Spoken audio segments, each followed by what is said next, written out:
आऊंगी भी तो किसके पास वापस जाऊं? मैंने संसार में कोई संबंध शेष रख करके आया ही नहीं कि मैं किसी के पास वापस चली जाऊं। ऐसा कोई संबंध मैंने नहीं रखा। मैंने तो सारे संबंधों को तोड़ करके केवल नाता एक आपसे जोड़ लिया और आपके चरणों में हम आ गए। ठाकुर, क्या यह उचित है आपका कहना कि तुम यहां से चले जाओ? एक गोपी ने कहा, प्रभु मेरे मन में एक प्रश्न है, मैं आपसे पूछना चाहती हूं। भगवान श्याम सुंदर कहते कि हाँ गोपी, बताओ तुम कहना क्या चाहती हो? ठाकुर, आप एक बात कह रहे थे कि भर्तुः शुश्रूषणम स्त्रीणाम परो धर्मो ह्यमायया, कि स्त्री का परम कर्तव्य है अपने पति की सेवा करना। मैं एक बात आपसे बड़ी नम्रता के साथ में पूछना चाहती हूं कि एक सद्य एक किसी स्त्री का विवाह हुआ, वह घर में आई अपने पति के पास।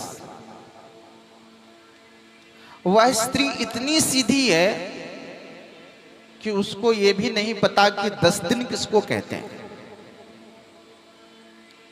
उसके पति ने कहा अपनी पत्नी से कि देखो, मैं 10 दिन के लिए प्रदेश जा रहा हूं, तुम 10 दिन तक इस घर में मेरे इस चित्रपट का पूजन करना और इसी को भोग लगा करके तुम भोजन कर लेना। वो स्त्री पतिव्रता थी, बिना अपने पति का पूजन किए, बिना अपने पति को खिलाए वो खाती नहीं थी। वह स्त्री ने अपने पत्नी से पूछा कि प्रभु 10 दिन किसको कहते हैं? पति ने क्या किया कि शयन कक्ष में दीवाल के ऊपर 10 रेखाएं खींच दी और पति ने कहा, देखो जब तुम प्रतिदिन उठोगी ना तो एक रेखा मिटा दोगी, जिस दिन आखिरी रेखा मिटाओगी तुम, उसी दिन मैं आ जाऊंगा। ये बात भोली भाली उस स्त्री को समझ में आ गया। ठाकुर, वह स्त्री प्रतिदिन उठती है, पति उसका प्रदेश चला गया है, चित्रपट घर में है, उसका पूजन करती है, भोग लगाती है और फिर बाद में भोजन करती है। ऐसे एक एक दिन कम होता गया। जिस दिन आखिरी रेखे को मिटाई वो, उस दिन उसी घर में बैठ करके और वह अपने पति के चित्रपट का पूजन कर रही थी। इतने ही देर में उसके दरवाजे पर आवाज आई कि दरवाजा खोलो।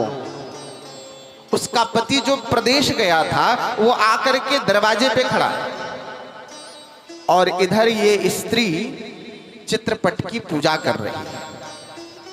कृपा करके आप मुझे ये बताएं कि क्या उस स्त्री को उस चित्रपट की पूजा करनी चाहिए या दरवाजे पे जो पति आया है उसको दरवाजा खोल करके उसको घर में लाके बैठा करके उससे प्रणाम करना चाहिए? भगवान ने कहा कि देखो गोपी, जब तक पति घर में नहीं था तब तक चित्रपट का पूजन था। यदि पति साक्षात दरवाजे पर उपस्थित हो गया तो दरवाजा खोल करके और उस पति का स्वागत करके उससे घर में ला करके बैठाना चाहिए। गोपी ने कहा कि प्रभु, हम भी तो यही कर रहे हैं ना। ये संसार के जितने भी पति हैं ना, ये आपके अनुपस्थिति में आपके चित्रपट हैं। ठाकुर, जब तक आप मुझे नहीं मिले हैं तब तक मैं अपने पतियों में आपको देखता हूं। लेकिन ठाकुर, अब आप मेरे सामने उपस्थित हो गए, मेरे मन के द्वार पर आप खड़े हैं, तो मैं भी तो यही कर रही हूं कि अपने मन के द्वार को खोल करके और आपको अपने हृदय के घर में मैं बैठा करके आपका पूजन करना चाहती हूं।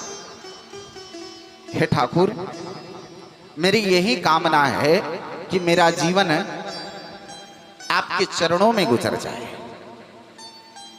ठाकुर, मैं संसार के सारे रिश्तों को मैं तोड़ करके आई हूं, अब मुझे संसार की तरफ जाना नहीं, अब मुझे आपके चरणों की तरफ आना है, इसलिए ठाकुर मुझे स्वीकार कर लीजिए। भगवान ब्रजबामाओं के मनोभाव को जान करके उनके मनोरथ को पूर्ण करने के लिए ठाकुर ने ब्रज गोपियों के हाथ में हाथ पकड़ करके ठाकुर एक से अनेक रूप में हो गए और सारे गोपियों के हाथ में हाथ पकड़ करके ठाकुर उस मधुवन में विचरण करने लगे। भगवान जैसे ही मधुवन में विचरण कर रहे हैं तो एक गोपी ने श्री ठाकुर जी से कहा कि श्याम सुंदर, इस मधुवन में मैं चल करके थक गई हूं, अतः मैं चाहती हूं कि आप मुझे अपने कंधे पे बैठा लीजिए।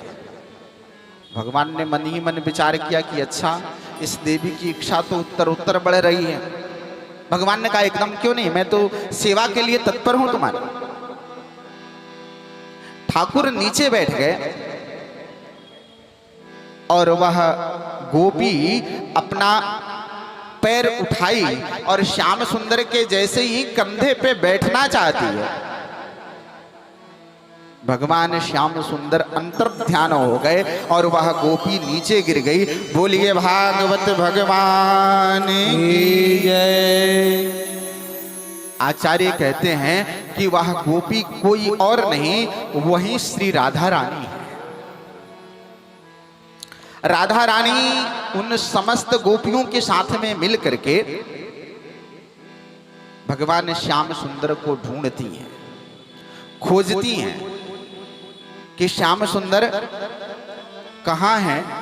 जंगलों में जाकर के तुलसी से पूछती हैं, पेड़ पौधों से पूछती हैं। गोपियां बड़े आर्त भाव में श्याम सुंदर से प्रार्थना करती, घन श्याम तुम्हें ढूंढने जाए कहाँ कहाँ, घन श्याम तुम्हें